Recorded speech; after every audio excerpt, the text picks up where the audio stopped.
दिवंगत बाहुबली सांसद मोहम्मद शहाबुद्दीन के परिवार को आखिर लालू प्रसाद यादव ने राष्ट्रीय जनता दल में बुला लिया। क्यों हुआ ऐसा, ये समझने के लिए बहुत पीछे नहीं जाना है। इसी साल की राजनीतिक गतिविधियों के कारण ये परिणाम सामने आया है। मोहम्मद शहाबुद्दीन की पत्नी हिना शहाब और बेटे ओसामा शहाब की राजद में वापसी के बाद भाजपा ने साफ कहा कि लालू प्रसाद यादव की पार्टी का काम बाहुबलियों के बगैर नहीं चल सकता। ये एक कारण कहा जा सकता है, लेकिन उससे भी बड़ा कारण प्रशांत किशोर की राजनीति में एंट्री है।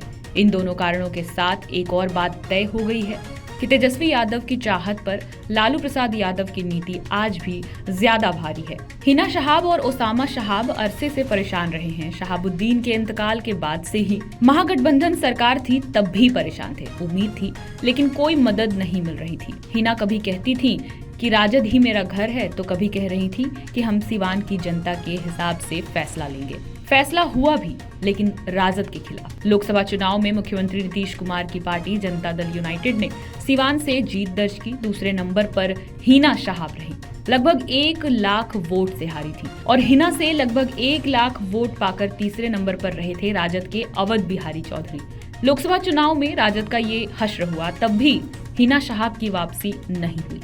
लेकिन अब विधानसभा चुनाव 2025 से करीब 1 साल पहले ये तय हो गया, क्योंकि 4 सीटों पर उपचुनाव में एक नई पार्टी उतरी है, जनसुराज। चुनावी रणनीतिकार से राजनीति में आए प्रशांत किशोर की पार्टी जनसुराज ने राजद के आधार वोट पर एम यानी मुस्लिम को लक्ष्य बनाया और अब उपचुनाव में मुसलमान प्रत्याशी भी उतार दिया।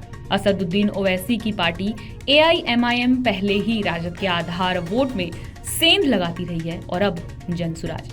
ऐसे में ये मानना गलत नहीं है कि पीके के कारण हिना ओसामा की राजद में वापसी हुई है।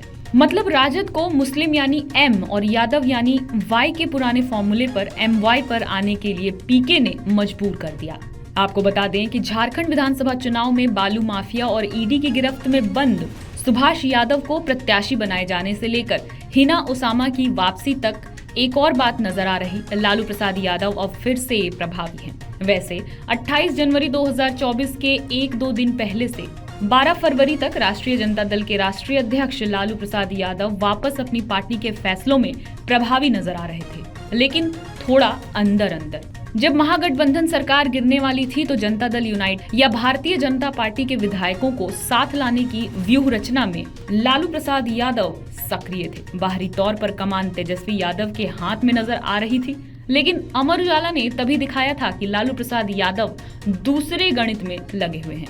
28 जनवरी को बिहार की महागठबंधन सरकार के गिरने और 2020 के जनादेश की वापसी करते हुए राष्ट्रीय जनतांत्रिक गठबंधन की सरकार बनने के बाद 12 फरवरी को फ्लोर टेस्ट तक जो खेला चला, उसकी जांच अब ईडी कर रहा है। लालू प्रसाद पिछले कुछ दिनों से रोज शाम ताजी हवा के लिए गंगा किनारे भी जा रहे हैं और अपने पुराने लोगों से मुलाकात भी कर रहे हैं। विधानसभा चुनाव की तैयारी तेजस्वी यादव से ज्यादा वो कर रहे हैं। तेजस्वी यादव की दूरी के बावजूद हिना ओसामा की राजद में इस वापसी को भी उसी का प्रमाण माना जा सकता है, और ऐसा इसलिए भी कहा जा सकता है क्योंकि तेजस्वी यादव जब प्रभावी हुए थे तो उन्होंने दबंग या बाहुबली साउंड करने वाले चेहरों को खुद से दूर दिखाने की कोशिश की थी। अगर आप ये वीडियो YouTube पर देख रहे हैं तो हमारे चैनल को सब्सक्राइब करें और बेल आइकन को दबाना ना भूलें। अगर आप Facebook पर ये वीडियो देख रहे हैं तो हमारे पेज को लाइक करें।